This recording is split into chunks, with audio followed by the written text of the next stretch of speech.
Hai scatole di plastica di cioccolatini vuote e non sai cosa farne? Ciao, io sono Letizia, creativa del canale Vivi con Letizia, dove puoi trovare tantissimi progetti di riciclo creativo, fai da te e trucchetti per casa. Sono passate le feste e si sa, rimane sempre qualche scatola di cioccolatini vuota. Nel tutorial di oggi quindi ti mostro 12 modi diversi con i quali anche tu potrai riutilizzare le tue scatole di plastica dei cioccolatini vuote. Se ti piacciono tutorial come questo, ti consiglio di iscriverti adesso al mio canale cliccando su iscriviti e sulla campanella per non perderti nessuno dei prossimi video. Se invece questo video non ti piace, lasciami pure la tua critica costruttiva nei commenti. Ora passiamo al tutorial. Continua a guardare.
Se ti piacciono tutorial come questo, ti ricordo che puoi iscriverti adesso al mio canale cliccando su iscriviti e sulla campanella per non perderti nessuno dei prossimi video. Tu come riutilizzi di solito le tue scatole di plastica dei cioccolatini?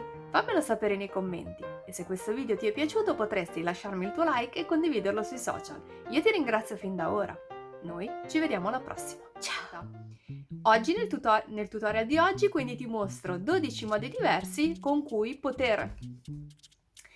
Nel tutorial di oggi quindi ti mostro 12 modi diversi per riutilizzare anche tu. Nel tutorial di Se ti piacciono tutorial come questo, ti ricordo che... Se ti piacciono